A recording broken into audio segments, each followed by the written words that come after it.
Baik. Apakah boleh berdoa mengenai calon pendamping hidup dengan menyebutkan nama orangnya?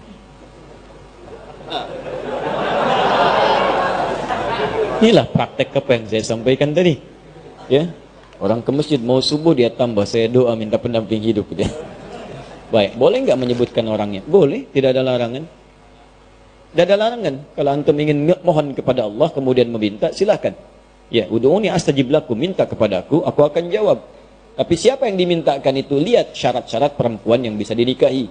Ya, siapa yang antum, kan calon pendamping, siapa calon pendampingnya? Pertama, pastikan bahwa calon pendamping antum itu benar. Quran surah ke-49 ayat 13. Ya ayyuhan nasu inna khalaqnakum min dzakarin wa untha. Duhai manusia, kami ciptakan kalian dari laki-laki dan perempuan. Wa ja'alnakum syu'uban wa qabaila lita'arafu. Kami jadikan kalian mungkin beda tempat tinggal, beda kabilah, beda suku, beda mungkin RT, RW, kecamatan, sampai beda negara. Lita'arafu, supaya saling mengenal. Dengan ta'aruf itu mengetahui, menjalinlah kemudian hubungan kasih sampai ke pernikahan. Tapi siapa yang menikah? Zakar dan unta. Tidak ada zakar dengan zakar atau unta dengan unta. Jadi kalau antum laki-laki, pastikan yang dimohonkan pada Allah pasangan antum perempuan. Itu kaidah pertama. Kalau antum perempuan, minta kepada Allah pasangannya laki-laki. Jelas ya? Jadi nggak ada istilahnya laki-laki. Ya Allah, anugerahkan aku si dia, ya Allah. Mohon, ya Allah. Saya Asep, mohon jadikan Andi pasangan saya. Itu sudah menyalahi. Nggak mungkin dikabul antum. Paham ya? Baik, jadi ingat. Manusia itu cuma dua. Kalau bukan laki-laki, perempuan. Bagaimana Ustadz kalau perempuan pengen jadi laki-laki, laki-laki pengen jadi perempuan? Itu artinya dia sedang keluar dari fitrah kemanusiaannya. Paham? Setiap makhluk Allah berpasangan. Quran surah ke-51 ayat ke-49. Wa min kulli syai'in khalaqna zawjaini la'allakum tadhakkarun. Ya, semua hal makhluk kata Allah saya ciptakan berpasangan supaya kamu sadar, cuman saya yang tidak punya pasangan. Saya Esa, saya Allah, saya nggak punya pasangan. Semua makhluk saya ciptakan berpasangan. Ya, laki-laki, perempuan, bahkan hewan ada jantan, ada betina, bahkan tumbuhan ada putik, ada benang sari. Putik nggak bisa sendirian, benang sari nggak bisa sendirian. Ya, sama juga dengan jantan, ada betinanya. Silahkan cek oleh antum, kemarin baru Idul Adha, ada jantan, ada betina. Silahkan cek, antum pernah menemukan kambing homo? Atau sapi lesbi misalnya? Tidak pernah antum temukan. Pak, ini diskon Pak 5%, kenapa? Homo kambingnya? Nggak ada yang begitu.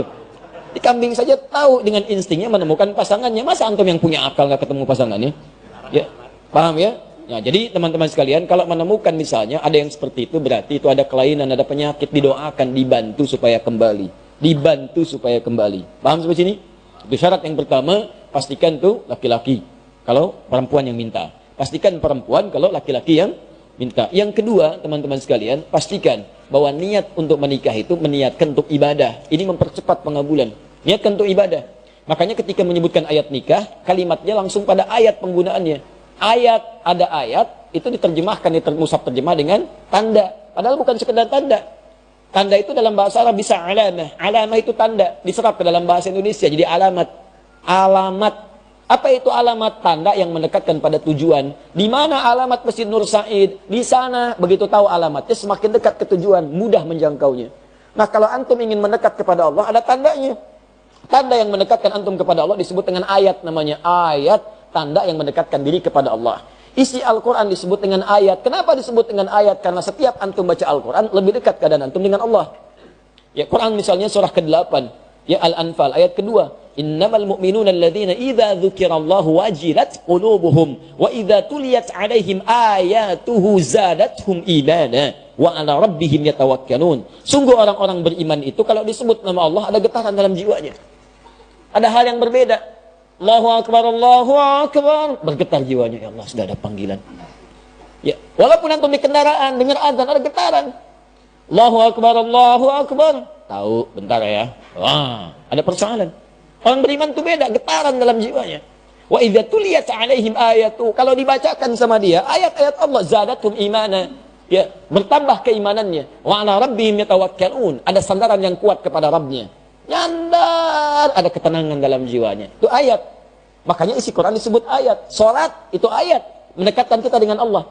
Makanya ketika antum menunaikan salat ada ketenangan di dalam jiwa. Gak percaya silahkan. Ya, antum masuk tempat salat, musola, masjid, tempatnya aja udah tenang. Puncak tempat salat itu di Baitul Haram, Ka'bah, Masjidil Haram. Itu puncaknya, kiblatnya di situ. Ketika Allah menyebutkan pertama kali Ka'bah sebagai tempat untuk pusat ibadah, disandingkan ketenangan di dalamnya. Quran surah kedua 125, paling kanan pertengahan. Ya. Wa idz ja'alna al-baita mathabatan lin-nasi wa amna. Dan ingat, pelajari dalami ketika kami jadikan al-bait Ka'bah tempat pusat ibadah bagi manusia dan tempat yang menenangkan. Jadi kalau antum punya masalah seberat apapun di depan Ka'bah, tiba-tiba bisa mengalir air mata, lupa dengan masalah, tenang aja. Gak percaya silahkan mendekat. Saya bermohon pada Allah, semoga yang belum bisa disegerakan insya Allah haji ataupun umrah, ya. Dan tidak cukup dengan amin, nabung. Siapin, banyakin doa. Sama tempat sholat ini, masjid musola lebih jauh, makanya antum masuk masjid lebih tenang.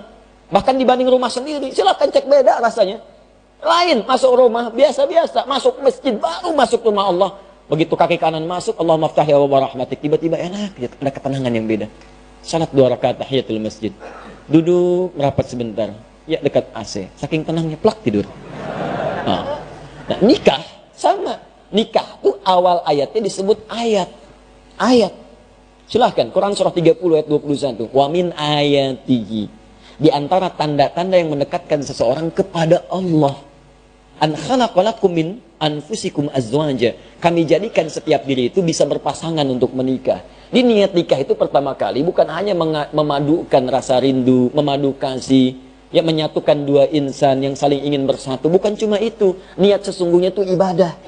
Jadi kalau antum ingin dipercepat oleh Allah pengabulan doanya, niatkan untuk ibadah.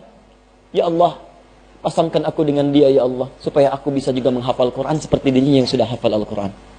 Ya Allah, jika memang engkau berkehendak dengan penyatuan ini, jadikan kami ya Allah pasangan yang selalu senantiasa menunaikan sholat kepadamu, menjaga dalam kebaikan, menjauhi maksiat. Kami ingin menjadi pasangan yang diabadikan olehmu sampai ke surga ya Rabb. Indah. Jadi begitu antum minta kepentingan untuk ibadah, maka Allah akan jaga itu dan mempercepat kemuliaan-kemuliaannya. Disatukan dengan yang terbaik antum. Makanya kalau ada yang sudah berumah tangga sampai sekarang, belasan puluhan tahun, tapi dengan rumah tangganya belum dekat dengan Allah, pasti ada yang salah dalam rumah tangganya. Ya, paham sampai sini? Baik, makanya sekarang ini